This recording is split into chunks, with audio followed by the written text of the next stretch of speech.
Hello and welcome to sixth grade math. My name is Stacey Willie and I'll be your son or daughter's math teacher and possibly science.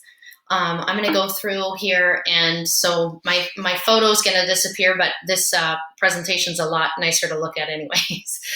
Okay, so I'm new to NITO, but this is my 19th year of teaching at the middle school level, and I've taught about half my career in the US and the other half overseas.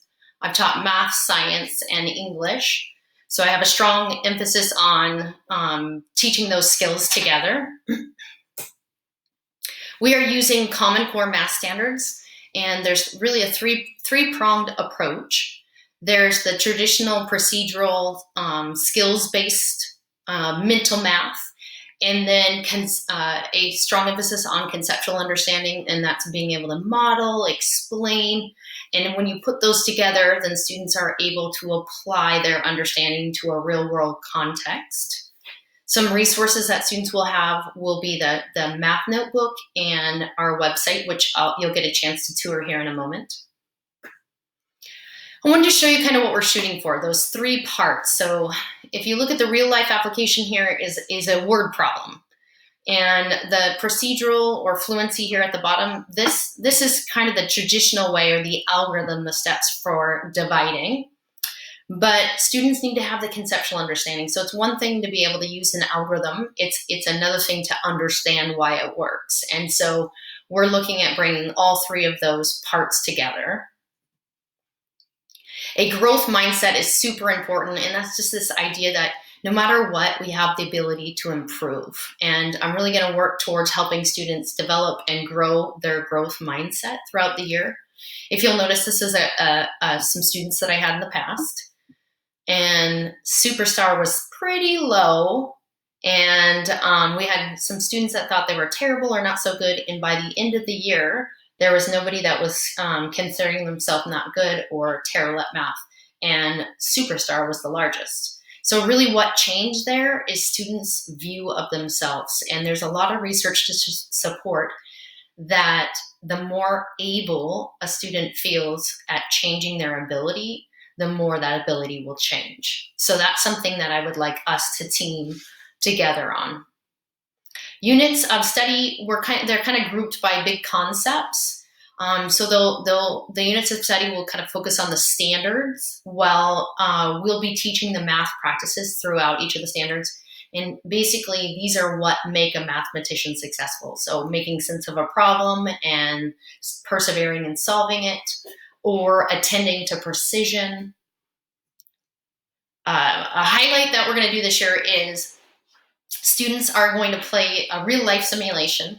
This will be to develop number sense, and also help students to develop financial awareness. In this game, students will pick a profession and get paid as a result of the profession they chose. They'll choose an apartment, a cell phone plan, and then they'll calculate expected and unexpected expenses. This is an example of a chance card. So they had to go buy furniture that month, unexpected expense. So this is some feedback from the game. Kids really get into it. In conclusion, I learned that we children cost loads of money, and we have to start taking better care of things that we have, because our parents put a lot of effort into gaining enough money so that they can buy us a single shirt. And then another student's feedback, my final words are that it will be hard, but with good decisions and effort, you can create dreams and a future for yourself. So lots of parents, after we do this game, come in and say, my child is thinking a lot more about what they're asking me to buy. So that's kind of our goal with this. Student progress will be evaluated on proficiency. So we're still going to have the numbers you're probably used to seeing, 100, 40% there at the left side, but we're really looking at our students meeting standards. So if you look at this 90%, this is where we'd like students to be.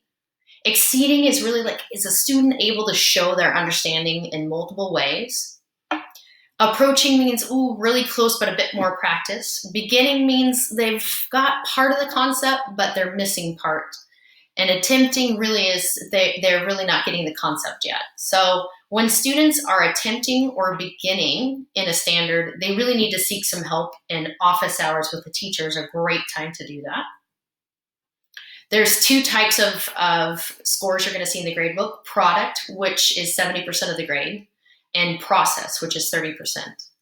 And the purpose of product is to demonstrate mastery. So these are your projects, your quizzes, your tests. It's how students show they understand a standard. And process is about practicing. So that's homework, exit tickets, classwork. Those are all ways that I can see how students are progressing towards mastering standards. Homework expectations, around 10 minutes per day, about 4 times a week. Now that might not sound like very much, but we're trying to balance the amount of time that students spend online with the need to practice.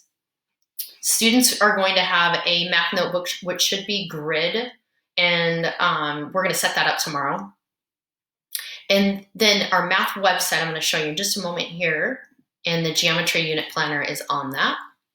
So on the math website, there's lots of great resources here. There's even a parent page, but the geometry unit planner is found here, and there's 2 different math teachers.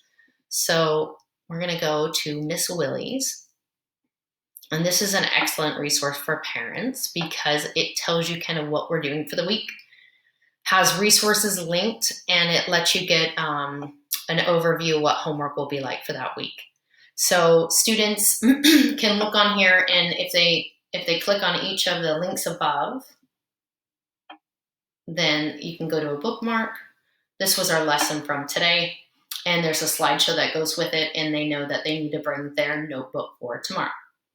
So this is a really great resource, and again, it's linked to this presentation under the unit planner, and the vocabulary for this unit is also here, and that's a great resource for practicing. So I'm going to get rid of myself again here.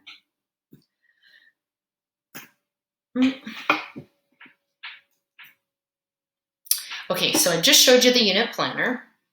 Now the structure of a lessons, we'll start with an opening task just to get students to introduce a concept or practice a skill. Then we'll move on to a application problem where the goal of this is to develop a conceptual understanding, to share different ways to solve a problem.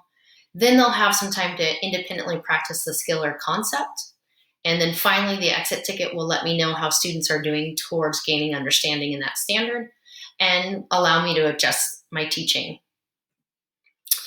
Opportunities for help, there'll be office hours Monday, Wednesday, Friday from 2:30 to 3:30, and I will hold test reviews before tests.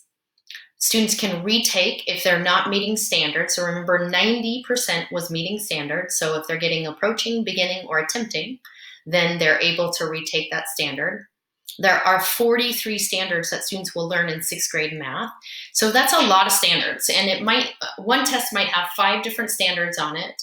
And it might be that a student masters 4, but there's one standard that they need to retake. And the website is another method for support. Last, establishing a routine is going to help students build some success into their school day.